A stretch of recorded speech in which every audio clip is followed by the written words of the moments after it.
Josh Maddux was an 18-year-old boy who lived in Woodland Park, Colorado. Loved nature and going on walks, but on May 8, 2008, would be the last time Joshua was seen alive after leaving to go on a walk. The disappearance of Joshua Maddux. Joshua was described as a nature lover, a free spirit, and a carefree attitude to life. It was normal for him to go out and take walks, so on May 8, this day was just like any other day. Before he left, he had told his sister, Kate, that he was going for a walk, so she thought nothing of it when he had left. This was until his family noticed that he had not come home later that day. They began to worry as this was out of the ordinary for Joshua. His parents waited a few days before calling the police. On May 15, his father, Mike, was the one to call and report him missing, saying, "I got up one morning and Josh was there, then he just never came home."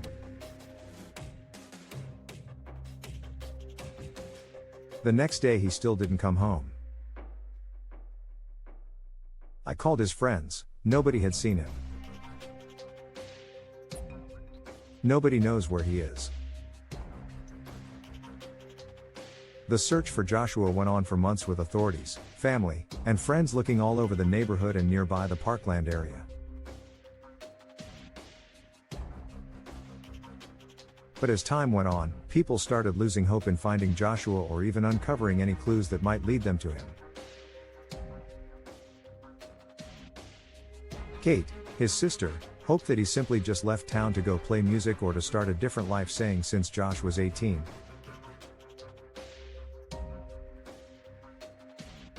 it has been reasonable to assume he may have decided to leave town to start a new life. As one of his two older sisters, I have always chosen to believe that this was the case. I have expected Josh to return home to my father's house at any time with a wife and small children, so that they can meet their grandparents and two aunts.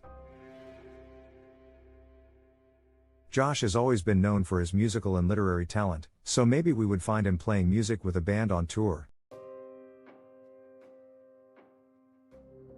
Or catch him authoring successful novels under a pen name so that he could keep his preferred lifestyle of solitude in the woods.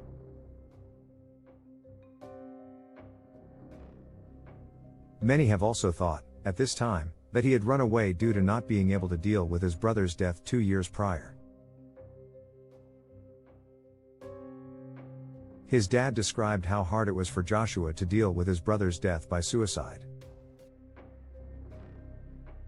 But there was no indication or reason to be concerned about his mental health.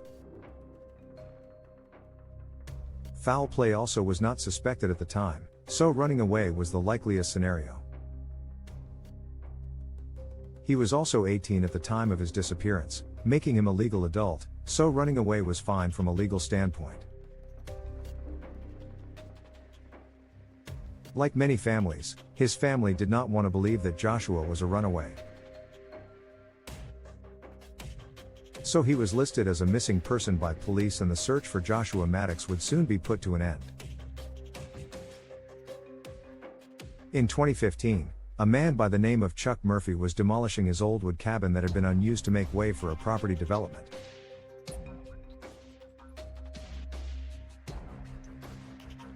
But what Chuck discovered would raise many questions, more than answers, for the Maddux family and authorities. The cabin had not been used for years, it was grim and smelled of rot. So when they discovered a crammed mummified body in the chimney, they were full of shock and fear. How did a body end up in the chimney of an abandoned cabin? Was someone killed and stuffed in there? Or did someone find their way into the chimney and get stuck, dying by suffocation in such a tight space?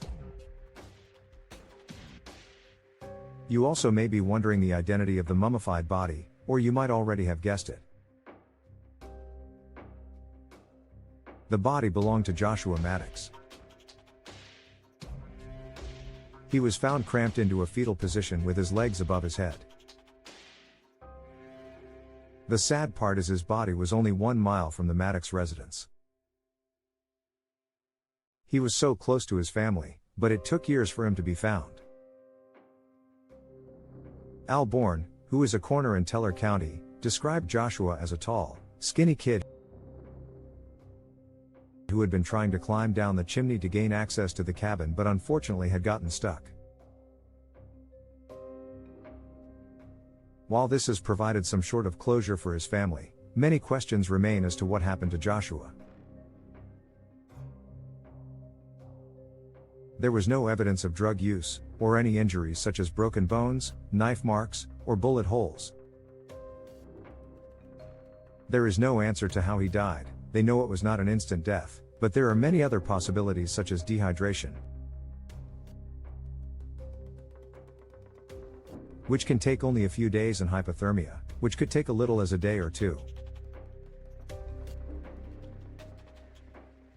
Hypothermia is one of the more major possibilities, as the day of his disappearance was -6 Celsius at the coldest. His death was ruled as an accidental death.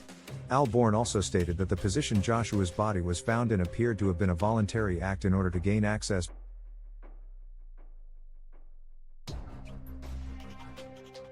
But Chuck, owner of the cabin, said that this was impossible, stating, "It was a heavy wire grate, a wire mesh. I installed it across the chimney about 1 row of bricks from the top.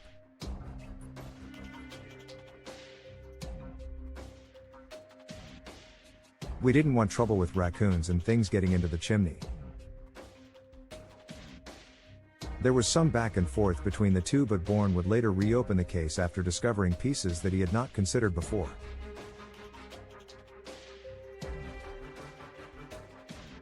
He started to notice things were not adding up. They started questioning more about the position Joshua was found in. It was a weird position that caused difficulties when trying to figure out how he could have gotten himself into that position.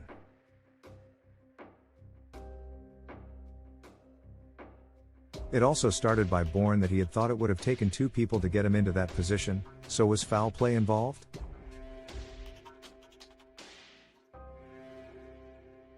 One other major clue that was not and is not discussed as much, is the fact that Joshua was found only wearing a thermal t-shirt. Inside the cabin lay the rest of his clothes, including his shoes and socks. So it did not make much sense anymore with the thought that he had tried going down the chimney to access the cabin if he had already been in the cabin.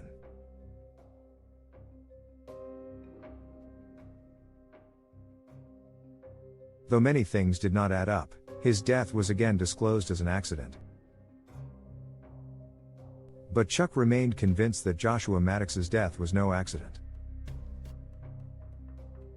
There was also a main suspect, who allegedly was the last person to see Joshua alive.